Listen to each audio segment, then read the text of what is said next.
So welcome everybody. Today I want to discuss the future, as so many seem that they know what will happen on all sides, both mainstream and alternative media. It's like everyone's got their own agenda or narrative, selling a product or just to get a few clicks on YouTube. But does anyone actually know? We have lots out of our control, but we can only influence decision making by the voice and speaking our minds. But we're not going to have a leader come along and save us. We certainly do need more positive leaders in power, but that is down to us. When you look at the actual definition of agenda, it means a list of things to discuss, a program of things to be considered.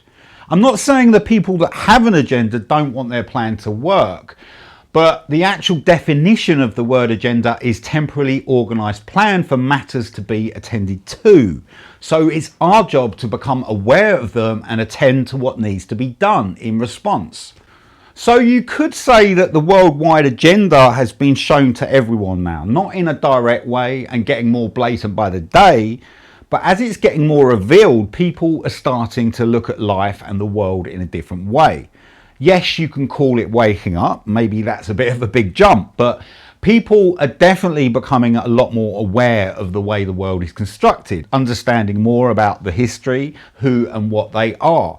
But most people are still expecting leaders to bring us out of this. The human world is shaped by collective ideas, and as much as people dictate power, they are also just ideas and agenda.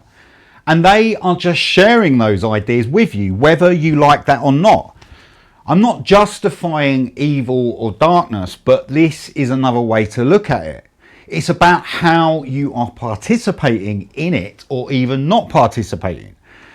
Without your idea, your input, how is anyone going to know? An idea is an idea, but without you putting it into action, it stays an idea in your head. Most people seem to be in the waiting room in their head and just sit there watching life. But actually life is to be engaged with and live out your expression of what you see life to be. So we have a lot of talk around smart cities, which is a technological city using electronic sensors to collect data. The data collected would then improve the resources of the city, apparently. The data collection would be from you and how you participate in that environment. There certainly is a totalitarian nightmare within this, but also a very functional, much more positive society if implemented correctly.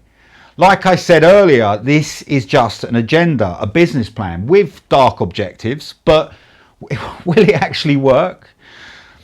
It could work for a few months, but after a while there would actually be civil unrest and a sterile world, and even the people creating that world wouldn't be able to exist or even live within it. Back in the turn of the millennium, the film Zeitgeist called our attention to the Venus Project, founded by Jacques Fresco, an American futurist who died unfortunately in 2017. He created a vision for sustainable cities all running on free energy, cars that would self-drive when you were too drunk to drive, positive AI automation, AI that assisted humans and wasn't there to control them. This was way before Tesla, Elon and all the electric cars. Jacques Fresco had amazing vision of a utopian world, a world that, with the use of AI for better intelligence. However, even within this world, there are complications and moral questions to be asked. This positive world of AI is more than possible if we move correctly over the next few years. I feel the dystopian future is only played out in front of us so we can see the utopia, as that's the way humans have learned. Some of us do see that utopia, but collectively we are split from the continual programming over our lifetime, and a lot of people don't understand what utopia actually is. So I think we will enter a social credit system of some nature, and most people won't even be aware to it, and to some level it's already in place. A cashless society is unavoidable with the technological future ahead of us, but there will be other ways to trade. Humans once used onions as a form of barter, so who's to say we won't find another way? Do you remember that we were meant to have flying cars by 2020? All the talk of space travel and moon hotels, but did we do it? Did we get it? Maybe we did, but we didn't see it happen. There is certainly a dystopian future sitting on the horizon, but once humans see it, they will see how dark it can get. They will always react and push to a better world. So these systems push against each other, conflict, and then create a resolution. We create the outcome. It's the way I see this planet evolves and the way our souls learn. So as hard as it might be for some, and although we are definitely stepping into the unknown, nobody actually really knows what's going to happen. We cannot fear the future. But remember, the people, the energy that is creating this totalitarian world are also going into the unknown, as much as they may have their algorithms and predictions to rely on their forecasts. The world doesn't actually happen like that. It's not a bar chart.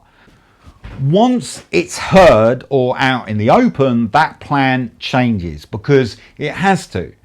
So make your voice heard, express the inner and outer you, as every time you do, the world changes for the better. Thank you for watching, everyone. Please subscribe if you haven't already. Share this video far and wide, and I will see you next week.